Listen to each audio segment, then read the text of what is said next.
Martha's fingers brushed cracked spine of an old field notebook wedged behind her rain boots, forgotten, like her grad school ecology dreams.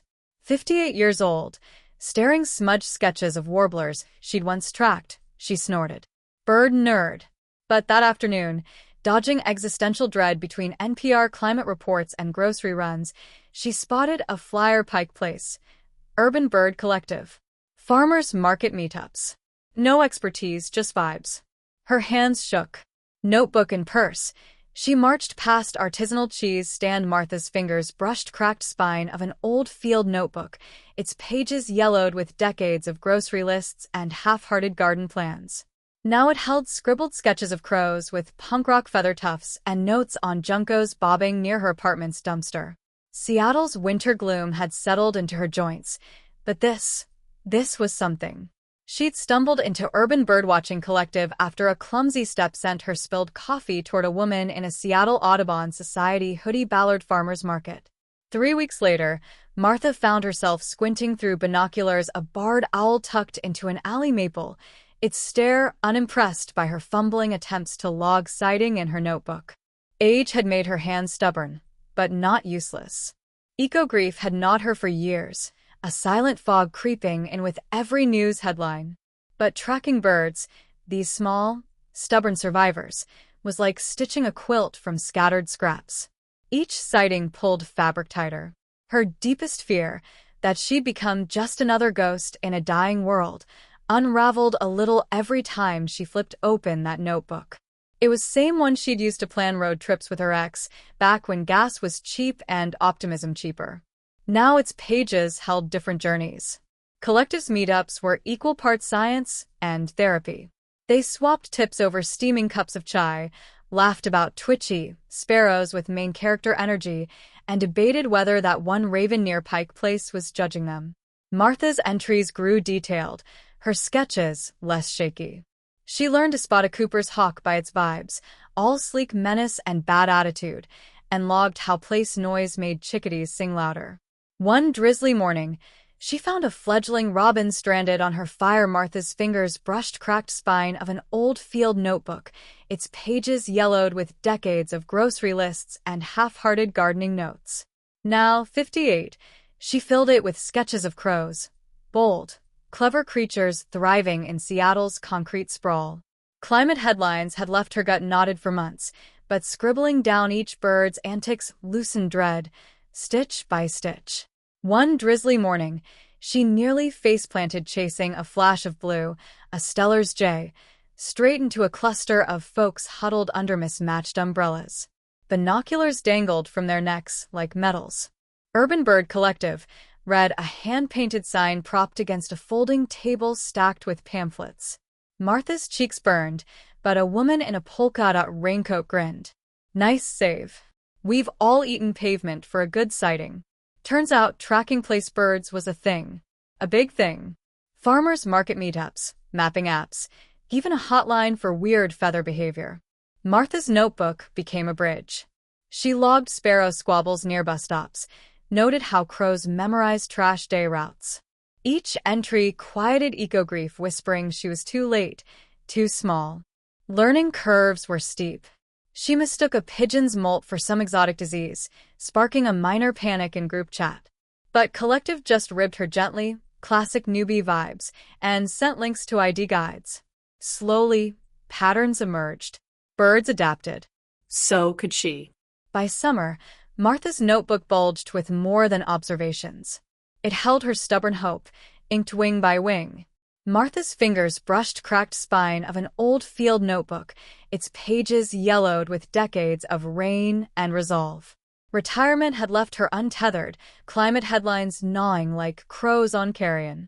But this morning, a stubborn push sent her toward Cary Park with binoculars dangling from a thrifted lanyard, Seattle's skyline glinting behind her like a taunt. Urban birdwatching collectives weren't her scene.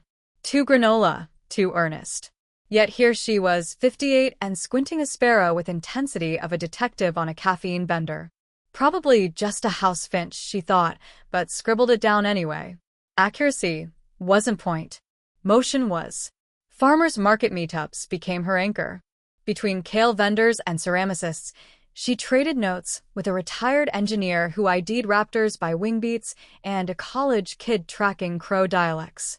Martha's notebook filled with messy sketches, a heron's stoic pose, a junco's hop-skip routine, each entry a quiet rebellion against paralysis of eco-grief. Missteps littered path. She logged a pigeon as a rare rock dove, embarrassing, spent weeks mistaking squirrel chatter for warbler songs, mortifying, and once tripped over a root chasing what turned out to be a plastic bag, legendary. But collective vibes were forgiving. Laughter came easy, especially when she leaned into her own rookie status with a dry guess my eyesight's as reliable as a weather forecast. Then came Barred Owl. Perched on a power line near her apartment, its hoot cut through hum of place life. Woman froze, notebook clutched like a talisman. Here was something wild and unbothered, thriving in cracks of concrete. Her hands didn't shake when she wrote this time. Data from their group got funneled into migration studies, habitat restoration. Small wins, but they stacked. Some days, doom still whispered. But now Martha had receipts, proof that paying attention mattered, that a woman with creaky knees and a cheap pen could add one stubborn line to story. She bought a new notebook, waterproof this time. Martha's fingers brushed cracked spine of an old field notebook, its pages yellowed with decades of rain-smeared ink. Today, fresh entries would bloom. She tucked it under one arm, adjusted her binoculars, and marched toward community center with a grin. 58 years young, and she was about to turn eco-grief into action, one urban sparrow at a time. Seattle's gray skies couldn't dampen her vibes.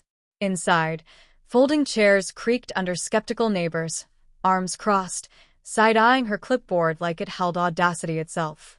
She unrolled a hand-drawn map of local bird nests, smudged from coffee spills, and declared, "We're rewilding this city with our eyes." A few snorted.